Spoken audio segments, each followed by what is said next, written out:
Bonjour à tous, je m'appelle Fanta Touré. Aujourd'hui, je voudrais vous partager un peu mon histoire avec vous. Parce que c'est ce qui m'a conduit à être là où je suis aujourd'hui. Tout a commencé après mon bac. On m'a orienté à l'Institut supérieur et agronomique de Parana. Mais franchement, je n'avais pas du tout envie d'y aller là.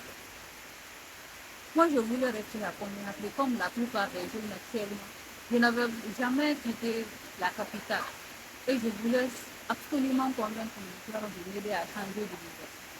Malheureusement, à cette époque, je pouvais dire aujourd'hui, heureusement, il n'a pas accepté. Alors, sans choix, j'ai fini par aller à Paran.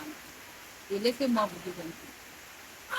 Dès mon arrivée, j'étais encore plus découragée.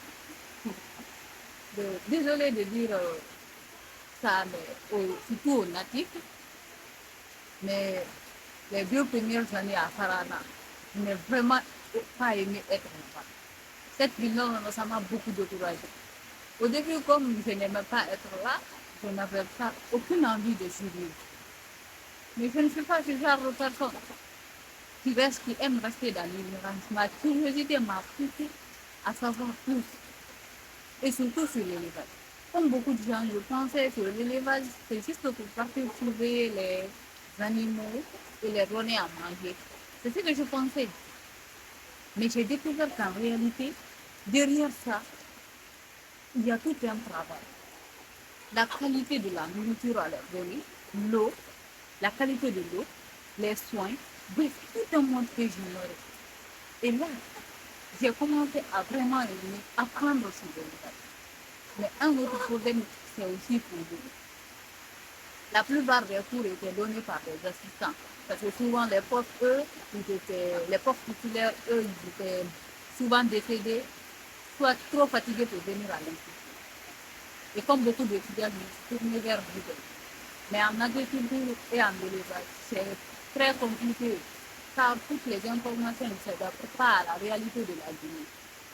Et malheureusement, peu de personnes partagent leur savoir-faire sur les sujets dans notre pays. Oui, moi quand même, j'ai fait beaucoup de recherches, mais je n'en ai pas vu beaucoup comme ça, qui pourraient vraiment m'inspirer. Aujourd'hui encore, beaucoup de jeunes ne s'intéressent pas à l'agriculture ou à l'élevage. Ils disent qu'il n'y a pas d'emploi. Mais en vérité, ce n'est pas qu'il n'y a pas d'emploi, c'est qu'ils ne veulent pas voir les opportunités qui existent dans ces domaines-là. Ils ne veulent pas le voir. Et moi, j'étais comme ça, donc je les comprends un peu. Mais il faudrait un peu ouvrir les yeux. Beaucoup préfèrent rester en ville, courir derrière des rêves de célébrités, devenir des comédies ou se ridiculiser sur les réseaux sociaux juste pour avoir des vues. Désolé pour les pauvres de ces métiers-là.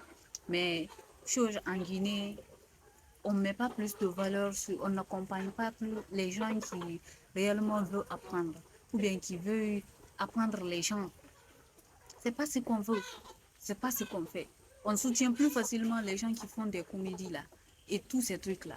Et c'est là que j'ai compris une grande leçon. Avec les bonnes connaissances et de l'expérience, il est facile de réussir en élevage et en agriculture. En plus, ces gens-là ont beaucoup d'avantages en Guinée. Dans certains cas, même, ton logement, ton alimentation et même tes soins de santé sont pris en charge par l'employeur. Et comme tu n'es pas envie, regardez où je suis, tu dépenses moins. Le seul inconvénient pour d'autres, parce que moi quand même, c'est pas un inconvénient pour moi, c'est de vivre dans des zones rurales. Et ce n'est pas un problème. Si je me dis que si je me sacrifie aujourd'hui, demain je serai libre, Inch'Allah. Donc, avec tout ce que j'ai dit, ma conclusion est simple. Beaucoup pensent qu'il n'y a pas d'avenir dans l'agriculture ou dans l'élevage, surtout par les jeunes. Parce que les boss, eux, ils investissent beaucoup dedans. Mais en réalité, il y a un énorme potentiel. Il faut juste avoir le courage d'oser, la curiosité d'apprendre et la patience de persévérer. Car en ce que tu considères comme un sacrifice aujourd'hui peut être ta liberté demain, Inch'Allah.